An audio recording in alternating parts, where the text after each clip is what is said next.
வணக்கம். முக்கிய செய்திகள் 25இல் செய்திகளை அடுத்தடுத்து பார்க்கலாம்.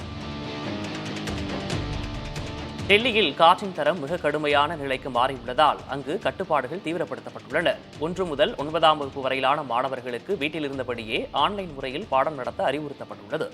மேலும் அத்தியாவசிய பொருட்களை கொண்டு செல்லும் லாரிகளை தவிர பிற கனரக வாகனங்கள் தலைநகருக்குள் வர தடை விதிக்கப்பட்டுள்ளது.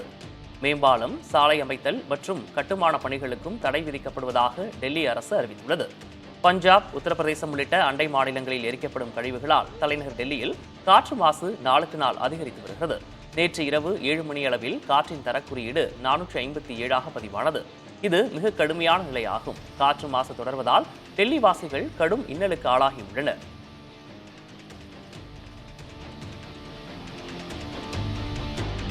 சபரிமலைக்கு தினமும் வரும் பக்தர்களின் எண்ணிக்கை 70,000-ஐ கடக்காமல் இருக்க நடவடிக்கை மேற்கொள்ளப்பட்டுள்ளது. இதனால் பெரிய அளவில் நெரிசலின்றி பக்தர்கள் சாமி தரிசனம் செய்து வருகின்றனர். பூஜை காலத்தின் துவக்க நாளிலிருந்தே பக்தர்களுக்கான தரிசன நேரம் தினசரி 18 மணி நேரமாக நீட்டிக்கப்பட்டுள்ளது. புதிய கிரவுட் மேனேஜ்மெண்ட் சிஸ்டம் மூலம் பக்தர்களின் கூட்டம் கட்டுப்படுத்தப்பட்டு வருகிறது. 18ஆம் படி ஏறுவதிலும் ஐயப்பனை தரிசிப்பதிலும் 1 நிமிடத்திற்கு 80 பக்தர்கள் அனுமதிக்கப்படுகின்றனர். மண்டல மற்றும் மகரவிளக்கு பூஜைக்காக சபரிமலை ஐயப்பன் கோயில் நடை கடந்த வெள்ளிக்கிழமை திறக்கப்பட்டது. தினமும் ஆன்லைன் முன்பதிவு மூலம் 70,000 பேரும், ஸ்பாட் புக்கிங் வசதியின் மூலம் 10,000 பேரும் தரிசிக்க ஏற்பாடு செய்யப்பட்டுள்ளது. இதில் நேரம் தவறவிட்டவர்கள், தரிசன தேதியை மாற்றுபவர்கள், வர இயலாமல் போனவர்கள் நீங்களாக தரிசனத்திற்கு வரும் பக்தர்களின் எண்ணிக்கை தினசரி 70,000-ஐ கடக்காமல் இருக்க தேவஸ்வம் போர்டு நடவடிக்கை எடுத்துள்ளது.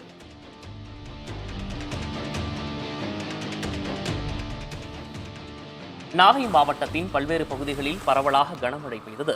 அதிகபட்சமாக வேதாரண்யத்தில் 19 சென்டிமீட்டர் மழை பதிவாகியுள்ளது. கோடியக்கரையில் 15 சென்டிமீட்டர் மழை பதிவாகியுள்ளது. மழை காரணமாக தாழ்வான பகுதிகளில் தண்ணீர் தேங்கியது. நாகை செல்லும் பிரதான சாலை, கடற்கரை செல்லும் சாலைகளில் குளம் போல தண்ணீர் தேங்கியதால் வாகன ஓட்டிகள் அவதியடைந்தனர். மழைநீர் தேங்கிய பகுதிகளில் மாவட்ட ஆட்சியர் அதிகாரிகளுடன் சென்று ஆய்வு செய்தார். சாலைகளில் தேங்கிய மழைநீரை வெளியேற்ற அவர் உத்தரவிட்டார். தொடர்ந்து மழை பெய்து வருவதால் பொதுமக்கள் பாதுகாப்பாக இருக்க அறிவுறுத்தப்பட்டுள்ளது.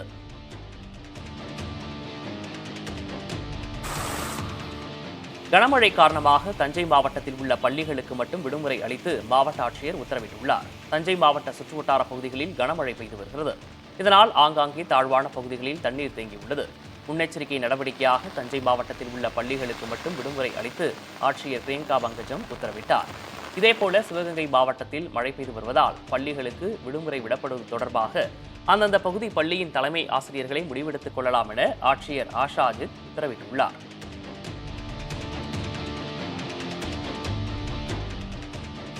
இந்தியாவிலிருந்து மைக்ரோசாப்டையோ ஆப்பிள் நிறுவனத்தையோ உருவாக்க வேண்டும் என இசையமைப்பாளர் AR ரஹ்மான் விருப்பம் தெரிவித்துள்ளார். 2022ஆம் ஆண்டு AR ரஹ்மான் இயக்கத்தில் மெய்நிகர் தொழில்நுட்பத்தில் எடுக்கப்பட்ட லீ மஸ்க் திரைப்படத்திற்கு அனுபவமிக்க தொழில்நுட்ப கண்டுபிடிப்பு என்ற விருதை சென்னை IIT வழங்கியது. விருதை பெற்றுக்கொண்ட பின்னர் AR ரஹ்மான் கலந்துரையாடினார். அப்போது 6 வருடமாக பலவிதமான தொழில்நுட்ப சிக்கலுக்கு மத்தியில் எடுக்கப்பட்ட லீ மஸ்க் திரைப்படத்தின் அனுபவங்களை அவர் பகிர்ந்து கொண்டார். பின்னர் செய்தியாளர்களிடம் பேசிய அவர், மெய்நிகர் தொழில்நுட்பத்தில் 37 நிமிடம் படம் பார்த்தவர்கள் 10 நிமிட படமாக என கேட்டதாக கூறினார். புதிய தொழில்நுட்பம் இந்தியாவிலிருந்து உருவாக வேண்டும் என கூறிய AR ரஹ்மான், மைக்ரோசாப்டையோ ஆப்பிளோ இந்தியாவிலிருந்து வர வேண்டும் என்றார்.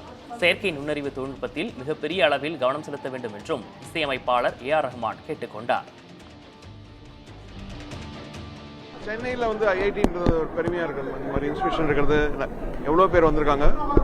அவங்க ஃபுல்லாக உலகத்தில் ரொம்ப சக்ஸஸ்ஃபுல்லாக இருந்திருக்காங்க.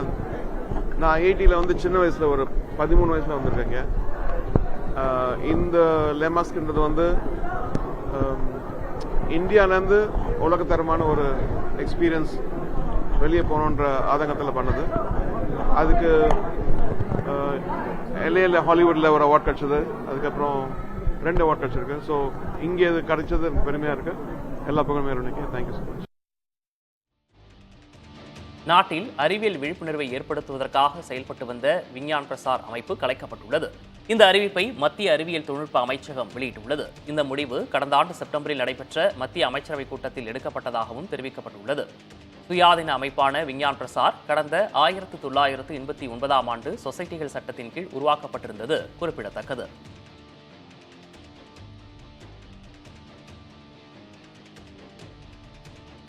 முனைவர் பட்ட ஆய்வு மாணவர்களை துன்புறுத்தவோ அவமானப்படுத்தவோ கூடாது என அனைத்து பல்கலைக்கழகங்களின் பதிவாளருக்கு உயர்கல்வித்துறை கடிதம் எழுதியுள்ளது. கோவை பாரதியார் மற்றும் திருச்சி பாரதிதாசன் பல்கலைக்கழகங்களில் அண்மையில் நிகழ்ந்த பட்டமளிப்பு விழாவில் முனைவர் பட்டம் பெற்ற மாணவர்கள் மேடையிலேயே ஆளுநரிடம் புகார் மனு அளித்தனர். மரியாதையின்றி நடத்தப்படுவதாகவும் பேராசிரியர்கள் உதாசீனம் செய்வதாகவும் மாணவர்கள் குற்றஞ்சாட்டியிருந்தனர். இந்நிலையில் அனைத்து பல்கலைக்கழக பதிவாளர்களுக்கும் உயர்கல்வித்துறை சார்பில் அனுப்பப்பட்ட கடிதத்தில் முனைவர் பட்ட ஆய்வு மாணவர்களை அலைக்கழிக்கக்கூடாது என அறிவுறுத்தப்பட்டிருக்கிறது. மாணவர்களுக்கு முறையான வழிகாட்டி நெறிமுறைகள் வழங்கப்பட வேண்டும் எனவும், கல்வி சார்ந்த பணிகளை தவிர்த்து வழிகாட்டிய ஆசிரியர்களின் தனிப்பட்ட வேலைகளையோ வீட்டு வேலைகளையோ செய்யச் சொல்லி மாணவர்களை வற்புறுத்தக்கூடாது என்றும் பல்கலைக்கழகங்களின் பதிவாளர்களுக்கு அனுப்பியுள்ள கடிதத்தில் உயர்கல்வித்துறை தெரிவித்திருக்கிறது. பாதிக்கப்படும் மாணவர்கள் தங்களது புகார்களை பல்கலைக்கழகங்களில் உள்ள ஹெல்ப் டெஸ்க் மூலமாக தெரிவிக்கலாம் என்றும், அதன்படி சம்பந்தப்பட்டவர்கள் மீது உரிய நடவடிக்கை எடுக்கப்படும் எனவும் உயர்கல்வித்துறை உறுதியளித்துள்ளது. சம்பா சாகுபடி மற்றும் தாளடி பயிர்களுக்கு காப்பீடு செய்ய நவம்பர் 30ஆம் தேதி வரை மத்திய அரசு கால நீட்டிப்பு செய்துள்ளதால் திருவாரூர் மாவட்ட விவசாயிகள் மகிழ்ச்சி அடைந்துள்ளனர். திருவாரூர் மாவட்டத்தில் 3,50,000 ஏக்கரில் சம்பா மற்றும் தாளடி சாகுபடி செய்யப்பட்டுள்ளது. நவம்பர் 15ஆம் தேதி வரை பயிர் காப்பீடு செய்யலாம் என தெரிவிக்கப்பட்ட நிலையில் தொடர் மழை மற்றும் விவசாய பணியால் விவசாயிகள் பலர் காப்பீடு செய்ய முடியாத நிலையில் இருந்தனர். இந்நிலையில் விவசாயிகளின் நலன் கருதி தமிழக அரசு விடுத்த கோரிக்கையை ஏற்று மத்திய அரசு பயிர் காப்பீடு செய்வதற்கான அவகாசத்தை நீட்டித்துள்ளது.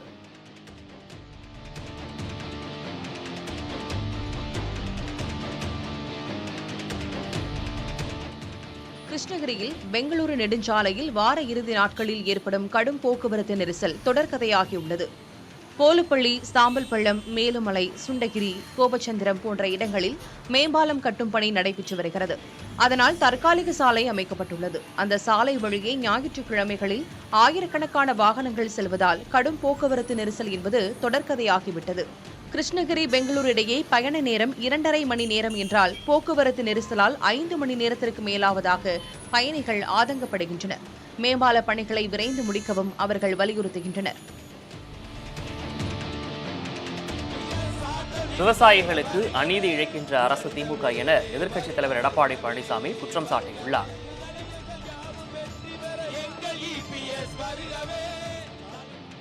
அப்பா மகனை புகழ்ந்து பேசுறார், மகன் அப்பா புகழ்ந்து பேசுறான். இந்தியாவிலேயே இப்படிப்பட்ட அவல ஆட்சி தமிழகத்தில் நடக்குது. திரு ஸ்டாலின் உதயநிதி புகழ்ந்து பேசுறாரு, திரு உதயநிதி அப்பா புகழ்ந்து திரு ஸ்டாலின் பேசுறாரு. இதுதான் வேடிக்கை. அது மட்டுமல்ல, திரு உதயநிதி அவர்களே, நேற்று பெய்த மழையில் இன்று முளைத்த விஷக்காளான் நீங்கள் என்பதை மறந்து விடாதீர்கள். கருணாநிதி குடும்பத்திலே ஆண் வாரிசுகளுக்கு ஆட்சி அதிகாரத்தில் இடம் உண்டு, பெண் வாரிசுகளுக்கு அதுவும் கிடையாது. ஆகவே உதயநிதி அவர்களே, திரு ஸ்டாலின் அவர்களே, நாவடக்கம் தேவை. நான் உழைப்பால் உயர்ந்திருக்கின்றேன், உழைப்பால் உயர்ந்திருக்கின்றேன். உங்களை போல் உங்களுடைய தந்தையினுடைய அடையாளத்தால் நான் பதவிக்கு வரவில்லை. திரு ஸ்டாலின் அவர்களே, உதயநிதி அவர்களே, உங்களுடைய தந்தை ஸ்டாலின், உதயநிதிக்கு தாத்தா, 2 பேரும் இந்த அடையாளத்தை வைத்துத்தான் உங்களுக்கு இந்த பொறுப்பிலே இருந்து கொண்டிருக்கிறேன் என்பதை மறந்து விடாதீர்கள். நாவடக்கம் தேவை. கரப்பான் பூச்சிகளுக்கும் விஷ ஜந்துக்களுக்கும் என்றைக்கும் தான் விஷக்காளான் தான் என்று எடப்பாடி பழனிசாமிக்கு அமைச்சர் உதயநிதி ஸ்டாலின் பதிலளித்துள்ளார். எக்ஸ் சமூக வலைதளத்தில் பதிவிட்டுள்ள அமைச்சர் உதயநிதி, 94 வயது வரை தமிழ்நாட்டு மக்களுக்காக உழைத்த கலைஞரின் பெயரை அரசு திட்டங்களுக்கு சூட்டுவதில் என்ன தவறு இருக்கிறது என்று கேள்வி எழுப்பியுள்ளார். கடந்த அதிமுக ஆட்சியில் அம்மா உணவகம், அம்மா செமெண்ட், அம்மா உப்பு என்றெல்லாம் அரசு திட்டங்களுக்கு பெயர்களை சூட்டியது யார் என்று அவர் வினவியுள்ளார். தன்னை புகழ யாருமே இல்லையா என்ற விரக்தியும், பாராட்டுவதற்கு அதிமுகவில் ஆளேதும் இல்லையே என்ற ஏமாற்றமுமே எடப்பாடி பழனிசாமியின் வார்த்தைகளில் வெளிப்படுவதாகவும் உதயநிதி ஸ்டாலின் தெரிவித்துள்ளார். தன்னை விஷக்காலன் என்று விமர்சித்த எடப்பாடி பழனிசாமிக்கு பதிலளித்துள்ள அவர், ஊர்ந்து போய் பதவியை பிடித்த சில கரப்பான் பூச்சிகளுக்கும் விஷ ஜந்துக்களுக்கும் என்றைக்கும் நாங்கள் விஷக்காலன்கள் தான் என்றும் கூறியுள்ளார். ஆரியத்தின் அடிவருடிகளுக்கு ஆத்திரம் வருவதில் ஆச்சரியம் ஒன்றுமில்லை என்றும், எடப்பாடி பழனிசாமியின் வெற்று வார்த்தைகளும் வீண் சவடால்களும் மக்கள் நலனுக்கான பயணத்தை ஒருபோதும் தடுத்திடாது என்றும் அமைச்சர் உதயநிதி ஸ்டாலின் தெரிவித்துள்ளார்.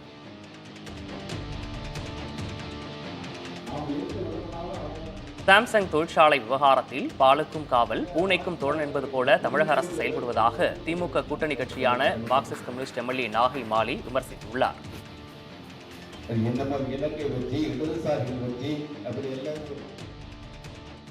தமிழ்நாட்டுக்கோ தொழில் தொடங்கணும்னா என்னென்ன செய்யணும், அதுல தொழிற்சங்கம் அமைக்கிற உரிமை தொழிலாளர்களுக்கு நீ கொடுக்கக்கூடாது என்று அந்த சரத்துல எழுதி அரசாங்கம் கையெழுத்து போட்டு, அதனால அரசாங்கம் முடிக்கலாம். என்ன பண்ண அரசாங்கம் பாலுக்கும் காவல் பூனைக்கும் தோழன் என்கிற முறையில அந்த பிரச்சனை கொண்டு போய் நீதிமன்றத்தை கொண்டு போய் விடணும். தொழிற்சங்கம் அமைக்க வேண்டிய உரிமையை தருவது தமிழ்நாடு அரசு, கோர்ட்டுக்கும் அதுக்கு சம்பந்தமே இல்லை.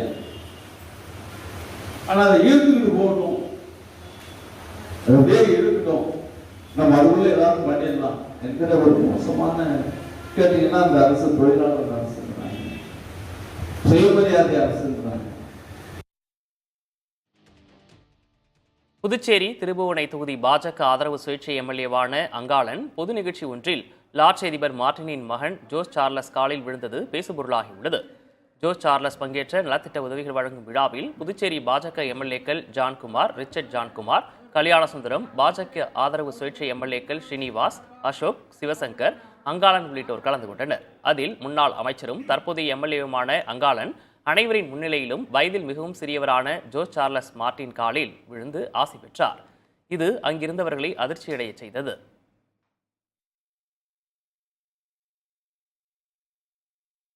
மகாராஷ்டிரா அரசு மீது வழக்கு தொடரப்போவதாக கர்நாடகா முதலமைச்சர் சித்தராமையா அறிவித்துள்ளார். மகாராஷ்டிரா சட்டப்பேரவை தேர்தலை ஒட்டி கர்நாடகா எல்லையில் உள்ள அம்மாநில பகுதிகளில் சித்தராமையா காங்கிரஸ் வேட்பாளர்களுக்கு ஆதரவாக சில நாட்களுக்கு முன் பரப்புரையில் ஈடுபட்டார். அதனைத் தொடர்ந்து தனது எக்ஸ் வலைதள பக்கத்தில் கர்நாடகாவில் காங்கிரஸ் அரசு அளித்த வாக்குறுதிகளை நிறைவேற்றாமல் மக்களை ஏமாற்றிவிட்டதாக மகாராஷ்டிரா பாஜக கூட்டணி தேர்தலுக்காக விளம்பரம் செய்துள்ளதாக குற்றம் சாட்டியுள்ளார். இது தொடர்பாக மகாராஷ்டிரா பாஜக அரசு மீது வழக்கு தொடரப்படும் என சித்தராமையா அறிவித்துள்ளார். உலகக்கோப்பை கேரம் போட்டியில் தமிழக வீராங்கனை காசிமா சாம்பியன் பட்டம் வென்று அசத்தியுள்ளார். அமெரிக்காவில் நடைபெற்ற போட்டியில் மகளிருக்கான தனி பிரிவு, இரட்டையர் பிரிவு, குழு போட்டி ஆகிய 3 பிரிவுகளிலும் காசிமா தங்கம் வென்றுள்ளார். வரும் 21ஆம் தேதி அமெரிக்காவில் இருந்து பதக்கத்துடன் காசிமா தாயகம் திரும்ப உள்ளதாக தெரிவிக்கப்பட்டுள்ளது. சென்னை புதுவண்ணாரப்பேட்டையைச் சேர்ந்த ஆட்டோ ஓட்டுநர் மெஹபூப் பாஷாவின் மகளான காசிமா உலகக்கோப்பை கேரம் போட்டியில் பட்டம் வென்றுள்ளது அனைவருக்கும் உத்வேகம் அளிக்கும் வகையில் அமைந்துள்ளது. இது குறித்து காசிமாவின் தந்தையை தொடர்பு கொண்டு கேட்டபோது வார்த்தையால் வர்ணிக்க முடியாத மகிழ்ச்சியான தருணம் இது என நிகழ்ச்சியுடன் தெரிவித்தார். ரொம்ப பெருமையா இருக்குது. இந்த தருணத்துல கடவுளுக்கு நன்றி தெரிவிச்சுக்கிறேன். நான் பாப்பா சின்ன வயசுலேருந்தே எதனா ஒன்று சாதிக்கணும்னு நினைச்சாங்க.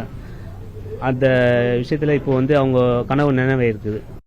நாங்கள் போயிட்டு அவரை மனு போட்டு ஒரு நாள் முன்னாடி மனு போட்டோடனே மறாவது நாள் அவர் கூப்பிட்டு எங்கள் கோரிக்கை ஏற்றுன்னு 1.5 லட்சம் ரூபாய் காசோலையை மறாவது நாளை கொடுத்து எங்களை உற்சாகப்படுத்தி என் பொண்ணு போகிறதுக்கு ரொம்ப அவர் யூஸ்ஃபுல் பண்ணார். இதற்கிடையே உலகக்கோப்பை கேரம் போட்டியில் சாதித்த சென்னை வீராங்கனை காசிமாவுக்கு முதலமைச்சர் மு.க. ஸ்டாலின் வாழ்த்து தெரிவித்துள்ளார். எக்ஸ் வலைதளத்தில் அவர் வெளியிட்ட பதிவில், எளியோரின் வெற்றியில்தான் திராவிட மாடலின் வெற்றி உள்ளது என குறிப்பிட்டு காசிமாவுக்கு பாராட்டுக்களை முதலமைச்சர் தெரிவித்துள்ளார். இந்திய கிரிக்கெட் அணியின் பயிற்சியாளர் பதவிக்கு கம்பீர் பொருத்தமானவர் அல்ல என ஆஸ்திரேலிய டெஸ்ட் அணியின் முன்னாள் கேப்டன் டிம் பெயின் கூறியுள்ளார். அண்மையில் விராட் கோலியின் ஃபார்ம் குறித்து ரிக்கி பாண்டிங் கருத்து தெரிவித்திருந்தார். இதற்கு எதிர்வினையாற்றிய கம்பீர், பாண்டிங்கிற்கும் இந்திய கிரிக்கெட்டிற்கும் என்ன சம்பந்தம் என வினவினார்.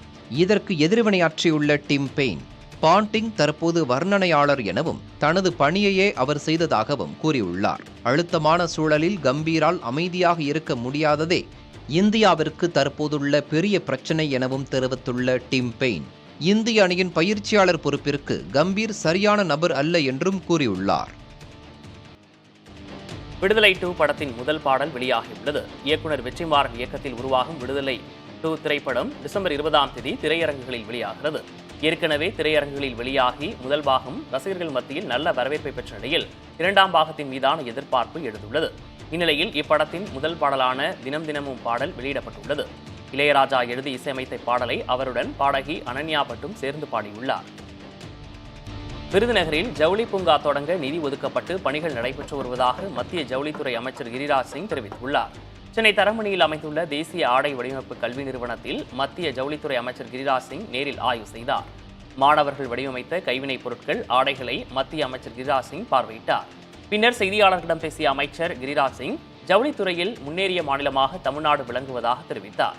மேலும் தமிழ்நாட்டில் தொழில்நுட்ப ஜவுளி பூங்கா அமைப்பது தொடர்பான அமைச்சர் TRB ராஜா கோரிக்கை மீது உரிய நடவடிக்கை எடுக்கப்படும் என்றும் கூறினார். வங்கதேச அரசியல் சூழலால் இந்திய ஜவுளித்துறைக்கு எந்த பாதிப்பும் ஏற்படவில்லை என்றும் தெரிவித்தார்.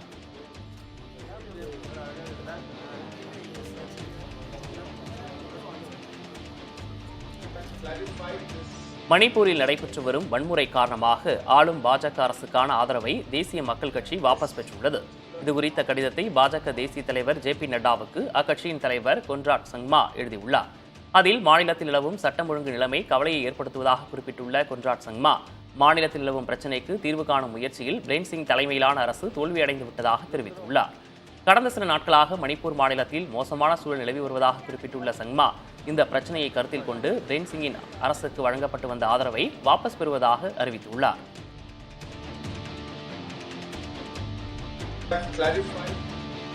மணிப்பூரில் அமைதியை நிலைநாட்ட உரிய நடவடிக்கை எடுக்க வேண்டும் என அதிகாரிகளுக்கு மத்திய அமைச்சர் அமித்ஷா உத்தரவிட்டுள்ளார். மணிப்பூரில் மீண்டும் வன்முறை வெடித்துள்ள நிலையில் பாதுகாப்புத்துறை அதிகாரிகளுடன் அமித்ஷா இன்று ஆலோசனை நடத்துகிறார். திரிபம் பகுதியில் அண்மையில் பாதுகாப்பு படையினருக்கும் கிளர்ச்சியாளர்களுக்கும் இடையே கடும் துப்பாக்கிச் சண்டை ஏற்பட்டது. அப்போது நிவாரண முகாமில் வசித்து வந்த 3 குழந்தைகள் உட்பட 6 பேர் காணாமல் போயினர். தீவிர தேடுதலுக்கு பிறகு 6 பேரும் சடலங்களாக மீட்கப்பட்டனர். தொடர்ந்து பதற்றம் நிலவுவதால் கிழக்கு மற்றும் மேற்கு இம்பாலில் ஊரடங்கு கட்டுப்பாடுகள் விதிக்கப்பட்டுள்ளன. MLAக்கள் சிலரின் வீடுகள் மீது பொதுமக்கள் தாக்குதல் நடத்தியுள்ளதால் பல்வேறு மாவட்டங்களில் இணைய சேவையும் துண்டிக்கப்பட்டுள்ளது. கடந்த 11ஆம் தேதி பொரேபெக்ரா பகுதியில் உள்ள காவல் நிலையத்தின் மீது கிளர்ச்சியாளர்கள் தாக்குதல் நடத்திய நிலையில் 11 பேர் கொல்லப்பட்டனர். அதற்கு பதிலடியாக நிவாரண முகாம்களில் தங்கியிருந்த 6 பேரை கிளர்ச்சியாளர்கள் கடத்திச் சென்றனர்.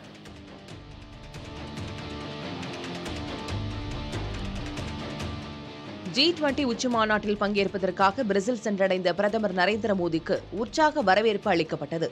பிரேசிலின் ரியோ டி ஜெனிரோ நகரில் G20 மாநாடு இன்றும் நாளையும் நடைபெறுகிறது. இதில் பங்கேற்பதற்காக சென்ற பிரதமர் நரேந்திர மோடிக்கு பிரேசில் அதிகாரிகள் மற்றும் இந்திய வம்சாவளியினர் உற்சாக வரவேற்பு அளித்தனர். G20 மாநாட்டில் பங்கேற்பதற்காக பிரான்ஸ் அதிபர் இமானுவேல் மேக்ரான், சீன அதிபர் ஜி ஜின்பிங், கனடா பிரதமர் ஜஸ்டின் ட்ரூடோ உள்ளிட்ட சர்வதேச தலைவர்களும் பிரேசிலுக்கு சென்றுள்ளனர். இந்த ஆண்டுக்கான G20 மாநாட்டில் சமூக உள்ளடக்கம், பசி மற்றும் வறுமைக்கு எதிரான நடவடிக்கை, உலகளாவிய நிர்வாக அமைப்புகளின் சீர்திருத்தம், நிலையான வளர்ச்சி மற்றும் ஆற்றல் மாற்றம் ஆகியவை குறித்து விவாதிக்கப்படுகிறது. முக்கிய திட்டங்கள் குஜராத்துக்கு மாற்றப்பட்டதால் தான் மகாராஷ்டிராவில் வேலையில்லா திண்டாட்டம் ஏற்பட்டுள்ளதாக காங்கிரஸ் பொதுச் செயலாளர் பிரியங்கா காந்தி குற்றம் சாட்டியுள்ளார். மகாராஷ்டிரா மாநிலம் கட்ரோலியில் இந்தியா கூட்டணிக்கு ஆதரவாக நடைபெற்ற பரப்புரையில் உரையாற்றிய அவர், மகாராஷ்டிராவில் வேலையில்லா திண்டாட்டம் அதிகரித்துள்ளதால் இளைஞர்கள் தற்கொலை செய்யும் நிலை ஏற்பட்டுள்ளதாகவும் இந்த விவகாரத்தில் தீர்வு காண பாஜக அரசு தவறிவிட்டது என்றும் விமர்சித்தார். மகளிர் தங்களது சிறந்த வாழ்க்கையை எண்ணி வாக்களிக்க வேண்டும் என்றும், மாதம் 1500 ரூபாய் கிடைக்கிறது என்பதற்காக வாக்களிக்க கூடாது எனவும் கேட்டுக்கொண்டார். நாட்டில் வேலை வாய்ப்புகளை உருவாக்க பாஜக அரசு கவனம் செலுத்த வேண்டும் என்றும் பிரியங்கா காந்தி வலியுறுத்தினார். இதற்கிடையே நாக்பூரில் 5 கிலோமீட்டர் தூரம் பிரியங்கா காந்தி வாகன பேரணி மேற்கொண்டார்.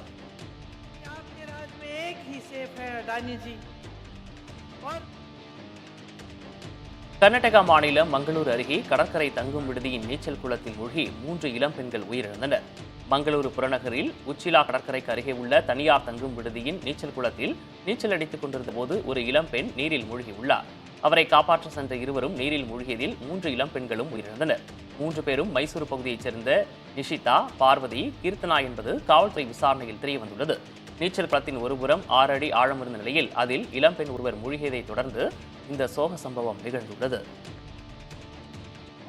திருவண்ணாமலை மாவட்டம் செய்யார் அருகே சிப்காட் விரிவாக்க திட்டத்துக்கு எதிர்ப்பு தெரிவித்து 11 கிராமங்களைச் சேர்ந்த விவசாயிகள் 505வது நாளாக போராட்டத்தில் ஈடுபட்டனர். வந்தவாசியை அடுத்த மேல்மா பகுதியில் சிப்காட் விரிவாக்கத்துக்காக 3174 ஏக்கர் நிலத்தை கையகப்படுத்த அரசாணை பிறப்பிக்கப்பட்டது. ஆனால் விளைநிலங்கள் கையகப்படுத்தப்படுவதற்கு எதிர்ப்பு தெரிவித்து மேல்மா, மணிபுரம், குரும்பூர், நெடுங்கல், அத்தி, இளநீர்குன்றம், வீரம்பாக்கம் உள்ளிட்ட 11 கிராமங்களைச் சேர்ந்த விவசாயிகளும் பொதுமக்களும் பல்வேறு கட்ட போராட்டங்களை நடத்தி வருகின்றனர்.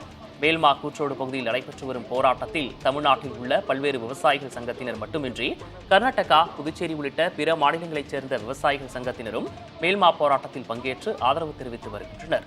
505வது நாளாக நீடித்த போராட்டத்தில் உத்தரப்பிரதேச மாநிலம் முசாபூரைச் சேர்ந்த பாரதிய கிசான் யூனியன் தலைவர் ராகேஷ் திகாயத் கலந்து கொண்டு ஆதரவு தெரிவித்தார். மேல்மா போராட்டத்தை இந்தியா முழுவதும் எடுத்துச் செல்லப் போவதாக அவர்கள் கூறினர். பிரேசில் நாட்டுக்கு சென்றுள்ள அமெரிக்க அதிபர் ஜோ பைடன் அங்குள்ள அமேசான் மழைக்காடுகளுக்கு சென்றார். ஹெலிகாப்டரில் சென்ற அமேசான் காடுகளை பார்வையிட்ட பைடன் வறட்சியால் வறண்ட நிலையில் காட்சியளிக்கும் ரியோ நெக்ரோ நதியையும் பார்வையிட்டார். இதைத் தொடர்ந்து மனாஸில் உள்ள அமேசான் அருங்காட்சியகத்திற்கு சென்ற பைடன் மழைக்காடுகளை பாதுகாக்க விரும்பும் பூர்வகுடி தலைவர்களை சந்தித்து பேசினார். பிறகு அங்கு உரையாற்றிய பைடன் அமேசான் காடுகளுக்கு பயணம் மேற்கொண்டுள்ள முதல் அமெரிக்க அதிபர் என்பதில் பெருமை கொள்வதாகவும் குறிப்பிட்டார். ஒவ்வொரு நிமிடமும் 10 கால்பந்து மைதானங்களுக்கு சமமான காடுகளை உலகம் அழித்து வருவதாக வேதனை தெரிவித்த அவர் காடுகளை பாதுகாப்பதற்கான விழிப்புணர்வை முன்னெடுத்து வருவதாகவும் கூறினார். யுக்ரைனின் மின் கட்டமைப்புகளை குறிவைத்து ரஷ்யா நடத்திய தாக்குதலில் யுக்ரைன் முழுவதும் மின் சேவை பாதிக்கப்பட்டுள்ளது. யுக்ரைன் மீது ரஷ்யா தாக்குதலை தொடங்கி 1000வது நாளை எட்டியுள்ளது. இந்நிலையில் நேற்று 120 ஏவுகணைகள், 90 ஆளில்லா விமானங்கள் மூலம் மின் கட்டமைப்புகள் மீது ரஷ்யா தாக்குதல் நடத்தியுள்ளதாக யுக்ரைன் அதிபர் ஜெலன்ஸ்கி தெரிவித்துள்ளார். எனினும் 140 வான் இலக்குகளை யுக்ரைன் ராணுவம் சுட்டு வீழ்த்தியுள்ளதாகவும் மிக்கோலாயில் ஆளில்லாத விமான தாக்குதலில் 2 உயிரிழந்ததாகவும் குறிப்பிட்டுள்ளார். தாக்குதலால் அனல் மின் நிலையங்கள் கடுமையாக சேதமடைந்துள்ளதாக ஜெலன்ஸ்கி தெரிவித்துள்ளார். யுக்ரைன் மீது ரஷ்யா தாக்குதலை தீவிரப்படுத்தியுள்ள நிலையில் அண்டை நாடான போலாந்தில் பாதுகாப்பு பலப்படுத்தப்பட்டுள்ளது.